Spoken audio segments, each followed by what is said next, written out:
heavy tanks presented a truly formidable offensive power. Developed in 1941, these steel giants were the battering rams that forced their way through enemy defense lines. However, the invention of the nuclear weapon significantly affected the requirements of combat vehicles, and heavy tanks had to be modified to adapt to these new combat conditions.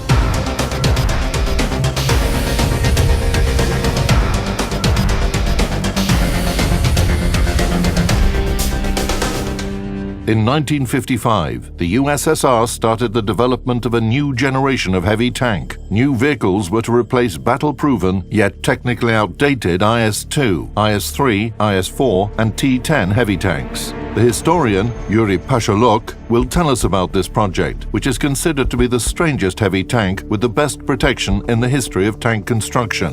The development of a new concept of heavy tank included works on 4 vehicles. 3 vehicles were developed in Leningrad and the other was in Chelyabinsk. The project, developed in Chelyabinsk, was a 55-ton Object 770. In Leningrad, the design bureau of the Kirov plant was developing the Object 277 and Object 278 projects, which differed only in engine type. The Object 278 was to be equipped with a gas turbine engine. The Object 279 was the 3rd project designed by the bureau. The tank was literally heavy.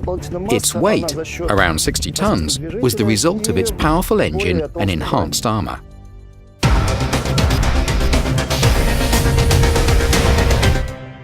Developed by the famous engineer Lev Troyanov and the Joseph Kotin Design Bureau, the Object 279 stands out when compared to traditional heavy tanks. Yes, the vehicle does look quite strange. A 36-feet flying saucer with a flattened turret and dynamics of the T-34 tank. Despite its 60-ton weight, this futuristic combat vehicle was able to accelerate up to the same speed as the most popular tank of World War II, 34 miles per hour. So why did the design incorporate such an unusual hull shape?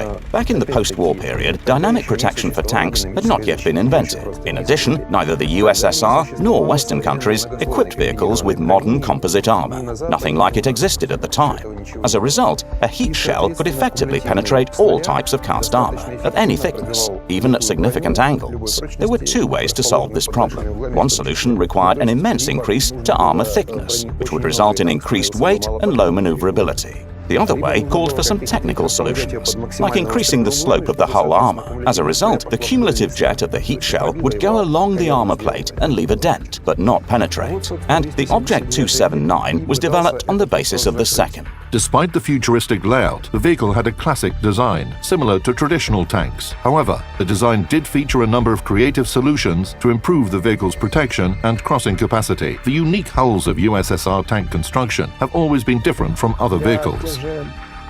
German, British, French and US engineers were really shocked by IS-3 tanks. This vehicle only weighed 46 tons. At the same time, this type of armor was resistant to the German Puck 43 gun. The strict limits to combat weight resulted in the emergence of new designs in tank construction, hulls with shape structures of variable thickness and slope. The all-casted hull, which was of medium weight, combined with the turret, created armor of variable thickness, which ranged from 1.6 to 2 inches all the way to 11.8 inches. The hull of the Object 279 comprised 4 casted armor elements, welded together. A flattened turret with uniform armor made it one of the best protected heavies in history. The Object 279 was equipped with counter-heat screens on the front and side areas. This curved shell provided the object with protection from all known guns and from any distance. For comparison, the protection criteria of the Object 279 are double the armor of the heavy T-10 tank and are 5 times the armor of the T-34. The armor protection showed fantastic characteristics. 10.6 inches in the front and 12 inches across the whole perimeter of the turret. These are the highest parameters of protection among all heavy tanks all over the world. Thanks to the combination of several technologies, such as the method of variable thickness of the armour through casting, the thickness of armour protection could reach 11.8 inches. At the same time, the vehicle had a tough weight limitation of 60 tons, which is not much when compared to the IS-7. With the same dimensions, the weight of the IS-7 is close to 70 tons, while the armour protection is considerably thinner. In addition, the Object 279 had a very compact configuration due to its loading mechanism, allowing the 5.1-inch gun to fire 5 shots per minute. This is quite a high rate of fire, even for modern vehicles. This steel giant has a powerful armament. It is equipped with a 5.1-inch M65 gun and 0.6-inch KPV heavy machine gun, with semi-automatic loading mechanism, mechanized rounds rack, and stereoscopic aim. But the main highlight of this alien tank is its suspension. The vehicle is equipped with a 4-track propulsion unit. Each side has 6 built-in doubled rollers and 3 support rollers. The drive wheel is positioned in the rear. There was a forced decision.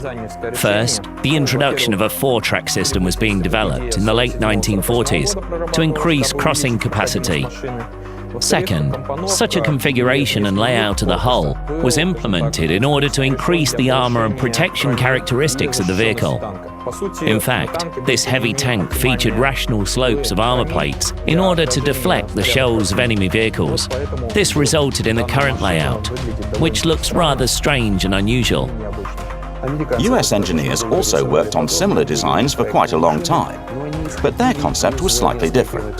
They tried to develop a tank not with 4 tracks positioned on the side, but 4 tracks paired in a lengthwise position, which means it would be a vehicle with a hinge mechanism, which allowed for better maneuverability on terrain. A better crossing capacity meant it could drive across areas that could not be crossed by any other vehicle.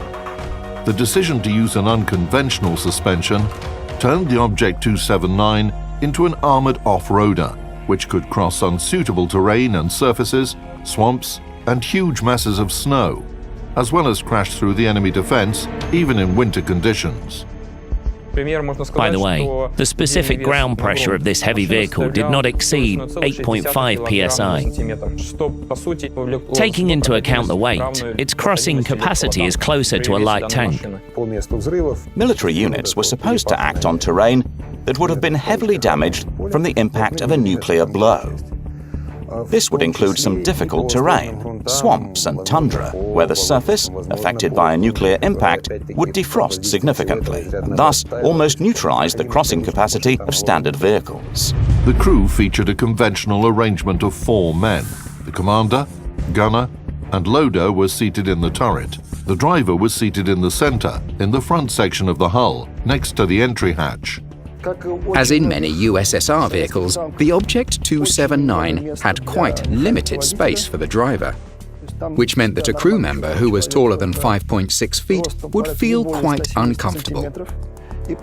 In addition, this vehicle had a very low silhouette, which was typical of Soviet vehicles. In comparison, the British Conqueror, with a similar weight, stands 9.8 feet height.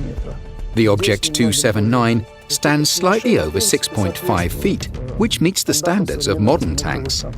Back in the 1950s, the world was split into 2 warring poles, and the ghosts of large-scale military conflicts were looming on the horizon. Europe could become a battleground, where 2 superpowers, the US and the USSR, would confront and demonstrate the power of a nuclear weapon. The design purpose of this heavy tank was not just to survive a nuclear strike, but also to continue its offensive in conditions of a nuclear fallout. That is why the crew's protection was critical. The development of NBC protection systems started in the 1950s. Needless to say, the Object 279 was no exception. The vehicle was equipped with an armour radiation liner, as well as with a special system which created overpressure in the vehicle and kept out contaminated air. This provided additional protection to the crew. They were protected from radiation and could remain on duty for a long time, as well as pass through the epicenter of a nuclear explosion of a limited yield. The vehicle could function in a contaminated area for a limited time. The tactical requirements were aggregated and processed. Theoretical calculations were performed. As a result, designers came up with plans that would resolve the problems and open new possibilities. And this was a common practice, quite similar to the 1930s, before the beginning of World War II. However, the Object 279 had the smallest under-armour hull volume of all heavy tanks, 405 cubic feet. This was quite a drawback. Also, other disadvantages included expensive production and the worst-ever vehicle maneuverability. Despite its amazing crossing capacity, the vehicle required enormous power and a lot of time to turn left or right. 4 tracks drastically increased the number of breakdowns. A number of technical ideas and solutions were used later in the development of the next generation of tanks. However, the development of super heavy tanks was completely discontinued in the USSR. It is widely said that this was the decision of the first secretary, Nikita Khrushchev, who relied mostly on the missile program. In fact, the Object 279 showed outstanding characteristics when compared to a number of legendary heavy tanks. However, the process of its development and improvement was so long that it would not be able to compete with medium tanks, developed in the USSR in the 1950s to 1960s. As a result, a total number of 3 vehicles were produced, and the unique Object 279 only remained a prototype. All produced vehicles were simply scrapped. Only one Object 279 Variant 2 survived, and it is exhibited at the Kubinka Armor Museum. This vehicle is the pinnacle of the concept advocated by Nikolai Shashmurin, one of the most prominent designers of heavy tanks.